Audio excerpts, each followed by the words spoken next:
तारीखी मस्जिद के सहन में इस मदरसे के सरपरस्त रह चुके और मेरे बहुत करीबी, जिनसे मैंने बहुत कुछ सीखा,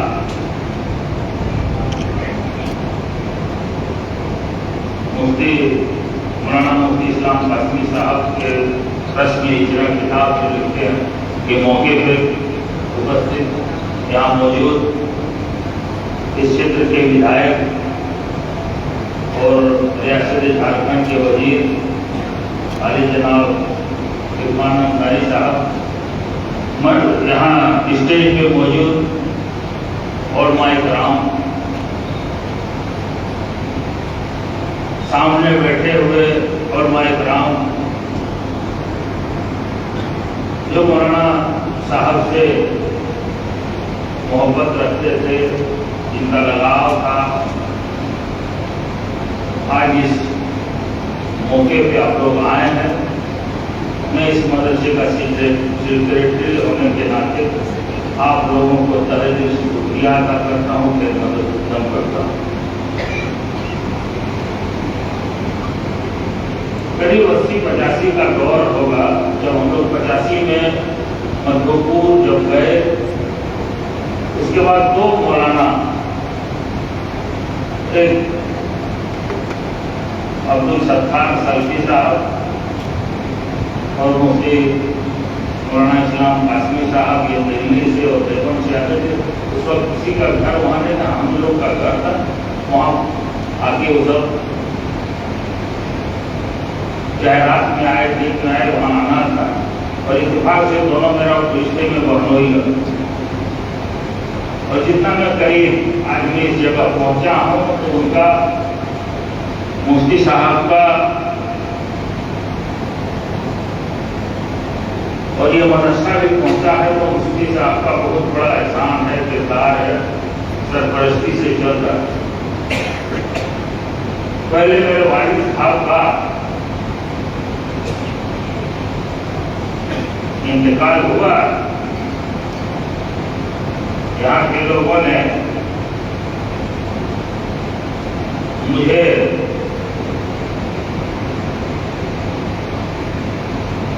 इस मदरसे का सेक्रेटरी चुना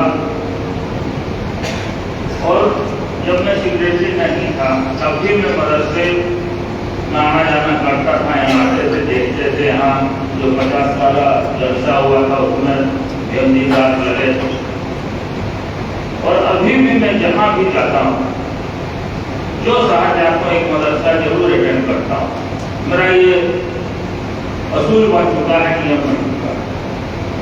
क्योंकि झारखंड सरकार ने मुझे अल्पसंख्यक कल्याण की जिम्मा दिया गया है। आज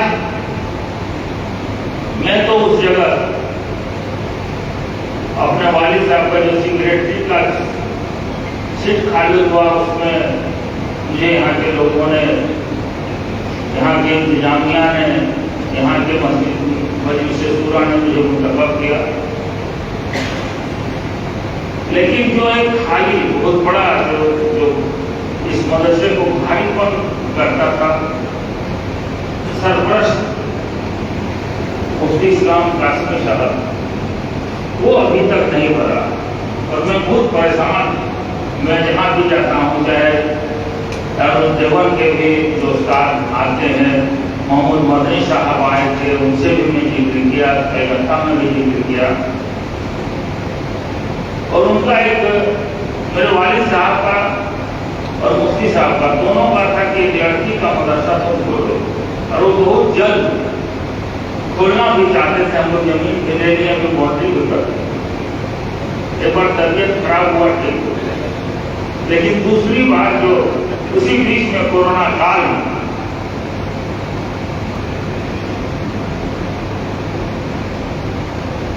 मुफ्ती साहब का दमाद, हम लोग का भी दमाद, अहमद अली कासमी साहब का इंतकाल सऊदी अरब में हो जाता है। इसके बाद से मौलाना साहब समझिए टूट ही गए। उसके बाद फिर वो सही होते नहीं। मैं बराबर मुझसे हफ्ता में एक दिन बात तो जरूर करते पूछते आदमी लतीफ साहब, हम लोग जहां भी जाते थे तीनों आदमी, कबरुल जमा साहब, यही 4 आदमी हम लोग जहां जाते, रिश्तेदारी है कहीं भी, लेकिन आके यहीं बैठते थे। समीम भाई के दुकान में उनका था। वैसा शख्स अपने जिंदगी में मैंने नहीं। चाहे छोटा से छोटा हो, बड़ा से बड़ा हो, सारे लोगों ने उनके, और जहां भी मैं मदरसा भी जाता हूँ, जिस औलमादीन से बात करता हूँ, तहाँ हम उनको जानते हैं, उनसे पढ़े हैं, उनके साथी रहे हैं। आज हम लोग यहाँ आए हैं एक नई मिशन लेकर के। मुफ्ती साहबुद्दीन साहब की हैं, अपना नजदी साहब की मदरसा चला रहे हैं। आप लोग मुझे सहारा दें, आप लोग मदद करें। जो मेरे वालिद साहब का और मुफ्ती साहब का जो ख्वाब था कि यहाँ का लड़की का मदरसा चले, एक आला दर्जे का अरबी इंग्लिश मदरसा, जिसमें अरबी भी पढ़ाई होगा, इंग्लिश भी पढ़ाई होगा, ये हम बोलना चाहते हैं। आज बहुत अहम दिन इस मदरसे के हैं कि इतना उलमा इकराम आज जमा हुए हैं। शायद पहली बार इस मदरसे के इतिहास में इतना उलमा इकराम जमा हुए हैं। जलसा होता है इतना नहीं आते, 30, 40, 50। आज यहाँ कम से कम 5 उलमा इकराम, और उस शख्सियत का है जो पूरे देश में अपना एक मुकाम बना के गए हैं। कहीं भी जाते हैं हम लोग बोलते हैं, चाहे कलकत्ता जाए या कहीं भी और जाए, अपने वालिद के किरदार का 10% भी हक अदा नहीं कर सका, जो मुझे एहसास होता। कोई ऐसा जलसा नहीं था जहां से कलकत्ता से यहाँ नहीं आते। हकीम इरफान साहब, रॉयल होटल का मालिक हाजी मंजूर साहब, तो मुझे ये लगा कि जरूर हम लोगों में कमी है,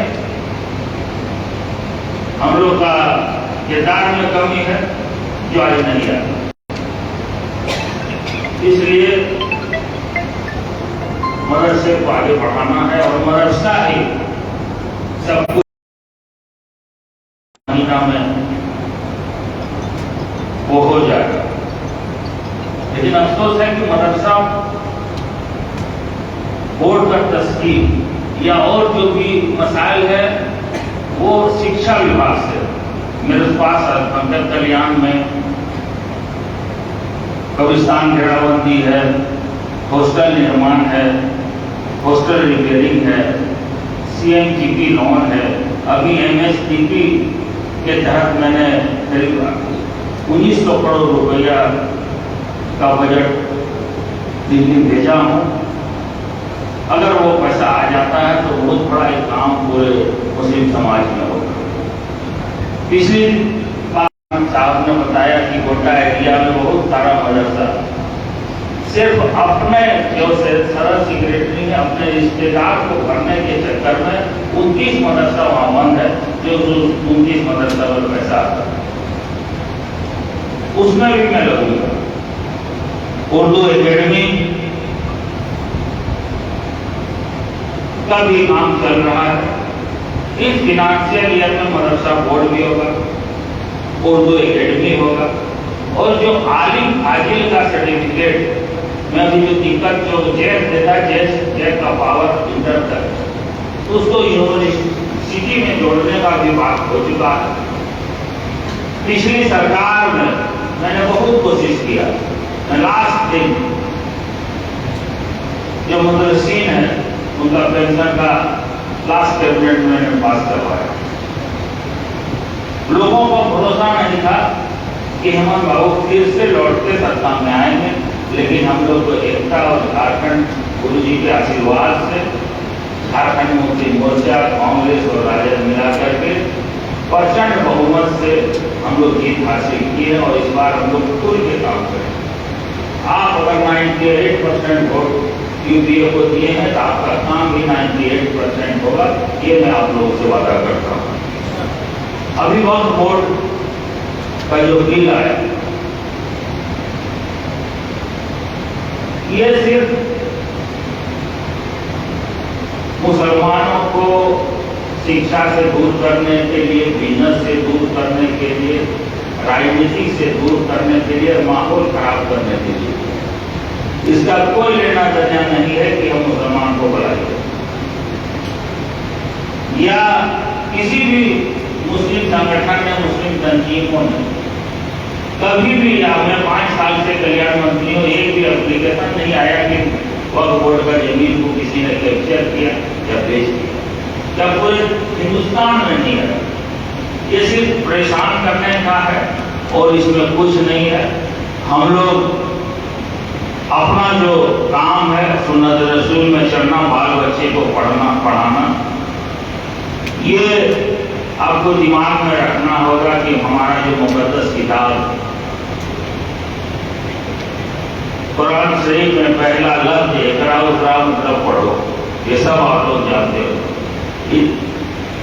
इसके बाद हज है, नमाज है, रोजा है, सारा चीज। तो पहला काम हम लोग का यही है कि अरबी पढ़ो।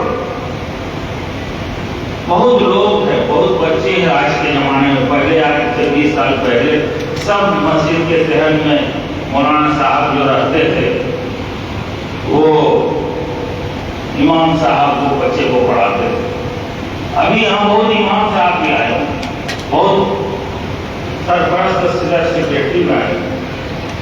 जो पुराना जो चलन है उस चलन को आप फिर से लागू कीजिए। सभी इमाम साहब से गुजारिश है कि आप लोग भी 1 घंटा कम से कम अरबी तालीम दिलाइए। सभी गार्जियन से भी गुजारिश है कि अपने आप बाल बच्चे को कम से कम अरबी 1 घंटा दिलाइए।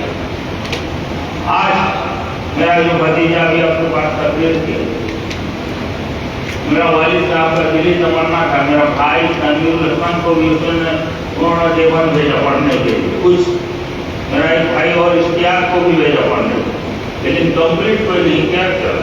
तो मेरा वालिद साहब का ख्वाहिश था कि मेरा घर आगे जो कुरान वो इंग्लिश में पढ़ता, ऐसा नहीं कि सिर्फ खाली अरबी पढ़ रहा, उर्दू भी पढ़ता, मैथ भी पढ़ता है, साइंस भी पढ़ता है। तो हम लोग को सबसे पहला है कि अरबी पढ़ना, इसके बाद आप इंग्लिश में ले जाइए, कहीं भी ले जाइए। और जो भी यहाँ है इमाम साहब का, मैं बीच पे पहले भी बोल चुका हूँ, आज भी बोलता हूँ कि 10,000 से 15,000 के बीच में तनख्वाह होना चाहिए, उससे कम नहीं होना चाहिए, नहीं तो गुनाह लिखेगा। कम अगर तनख्वाह दीजिएगा, आप ज्यादा इज्जत उनको कीजिएगा, तभी मदरसे में बच्चे पढ़ने आएंगे। और मदरसा इसलिए जरूरी है कि यहीं से फिर आगे इस्लाम भी फैलेगा, तो मौलाना रहेगा तभी न रहेंगे, तभी न मिलेगा। इसीलिए वो लगा हुआ है कि किसी तरह मुसलमान को डिस्टर्ब करो, और मुसलमान डिस्टर्ब होने वाला नहीं है। कि मोदी का हिम्मत नहीं है कि मुसलमान को, इस्लाम को दबाने के लिए कोशिश किया है, वो खुद मिट गया। और आप देख लीजिए इंशाअल्लाह आगे प्रधानमंत्री मोदी नहीं रहेगा, ये अच्छी करता देख के अफसोस लगता। यहाँ भी कल में आया था, उससे जितना खर्चा हुआ 5% को मदरसा को जो शादी में लड़का हो लड़की हो उसमें खर्चा कर, क्या जरूरी है उसमें खर्चा करना। आप बाल बच्चे को पढ़ाइए, आगे बढ़ाइए, यही काम आने वाला। आप सभी लोग आए और मेरे अगना राणा बदरुल इस्लाम साहब ने जो मेहनत की है, आज आप लोग दिखा दिए कि हाँ हम मौलाना इस्लाम कासमी साहब को मानते थे, चाहते थे। और आगे भी हम लोग जो बेहतर होगा वो करेंगे। आप लोगों से मशवरा लेंगे कि कैसे मदरसा आगे बढ़े और कैसे और जगह का मदरसा आगे बढ़े। इन्हीं चंद शब्दों के साथ अस्सलाम वालेकुम रहमतुल्लाहि व बरकातहू। आप